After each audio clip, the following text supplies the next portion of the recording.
बुद्धिजीवियों का षड्यंत्र। आकलन नंबर 3।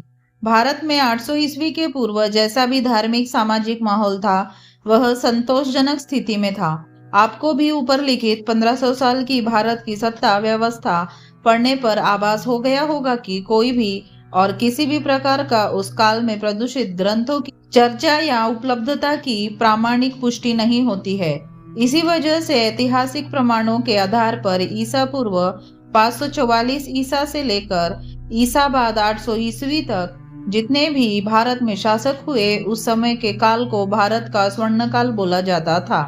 उस समय मुख्य रूप से जितने भी राजा हुए उन्होंने अपने पूर्वजों के नाम पर अथवा स्वयं के नाम पर वंश चलाने का काम किया, जैसे हर्यक वंश, नंद वंश, मौर्य वंश, सुंग वंश, कुषाण वंश, हर्षवर्धन वंश। उस समय में भारत के अंदर कभी भी किसी भी साम्राज्य में या किसी क्षेत्र में वंश को छोड़कर जाति सूचक नामों की चर्चा नहीं मिलती है। सच्चाई यह है कि उस काल में वर्ण या जाति व्यवस्था थी ही नहीं, इसलिए जाति या वर्ण व्यवस्था का अभिलेखीय साक्ष्य मिला ही नहीं है। सबसे पहले हमें और आपको यह देखना होगा कि ये जाति सूचक शब्द ब्राह्मण और राजपूत भारतीय समाज के अंदर कब और कैसे आए। 850 ईस्वी से पूर्व इनके राजपूत और ब्राह्मण पूर्वज आपके और हमारे बीच के पूर्वज थे। आज के ब्राह्मण जो शर्मा, मिश्रा, दुबे, द्विवेदी, त्रिवेदी, चौबे, चतुर्वेदी, उपाध्याय, पंडित इत्यादि सरनेम का उपयोग करते हैं, वे सरनेम वास्तव में पाल वंश के शासकों द्वारा स्थापित उत्तर पूर्वी भारत के अंग प्रदेश में अवस्थित विक्रमशिला विश्वविद्यालय, आज का भागलपुर, बिहार के अंदर शिक्षा प्रणाली की एक प्रकार की उपाधि या डिग्री थी, जो वहां पढ़ने वाले प्रत्येक विद्यार्थी या पढ़ाने वाले प्रत्येक शिक्षक को योग्यता अनुसार मिलती थी। जैसे पढ़ने वाले विद्यार्थी को 108 नंबर मिलने पर पंडित और 160 नंबर मिलने पर महापंडित की उपाधि मिलती थी। आज के स्नातक के बराबर डिग्री लेने पर शास्त्री की और स्नातकोत्तर के बराबर की डिग्री लेने पर आचार्य की उपाधि मिलती थी, जो आज भी संस्कृत महाविद्यालयों में प्रचलित है और उसमें पढ़ने वाले प्रत्येक विद्यार्थी को उपाधि स्वरूप प्राप्त होता है। उसी प्रकार वेद और ग्रंथों का ज्ञान अर्जित करने वाले प्रत्येक व्यक्ति के लिए ये उपाधि की व्यवस्था थी, जो निम्न है।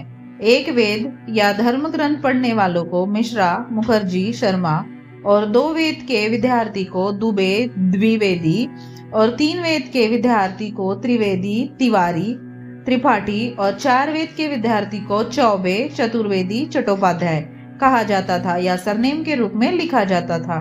विश्वविद्यालय में जितने भी पढ़ाने वाले शिक्षक हुआ करते थे उनको आचार्य, उपाध्याय या मुखोपाध्याय इत्यादि बोला जाता था। वहां पढ़ने और पढ़ाने के लिए हर वंश या हर ब्राह्मणी मतानुसार गोत्र के लोग जाते थे, जो बाद में अपनी शिक्षा व्यवस्था या काबिलियत को देखकर अपने अपने पूर्वजों को या वंश को भूलकर अपने नवीन समाज का नामकरण कर एक नई जाति सूचक संबोधन ब्राह्मण का अर्थ है ज्ञानी या जानने वाला के रूप में समाज में स्वयं को स्थापित किया।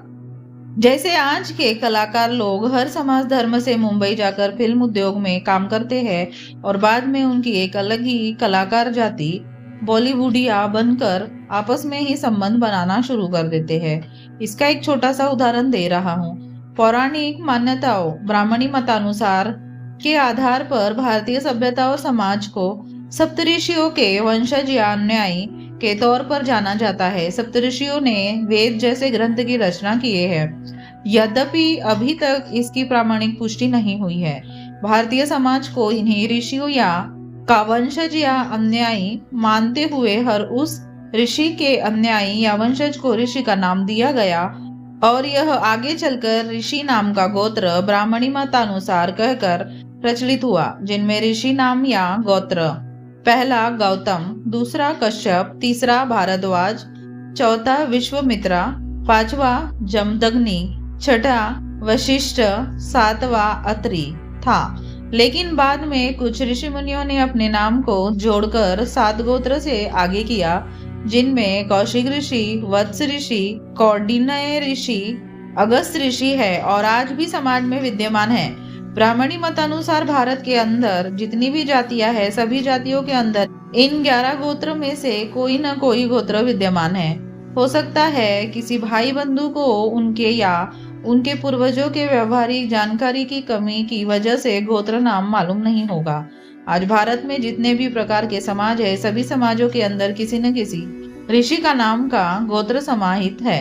लेकिन एक बात और ध्यान देने वाली है कि हर एक जाति समाज के अंदर सिर्फ एक ही गोत्र विद्यमान है। कुछ जगह अपवाद को छोड़कर, जैसे कुर्मी, पटेल, कश्यप गोत्र, कहार चंद्रवंशी, भारद्वाज गोत्र, यादव अत्रि गोत्र, कायस्थ कश्यप गोत्र इत्यादि।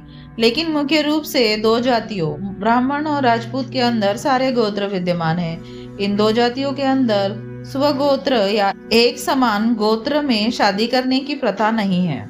जैसे मान लीजिए कि इन दो जातियों ब्राह्मण और राजपूत में किसी का गोत्र कश्यप है तो वह कश्यप गोत्र में शादी नहीं करेगा।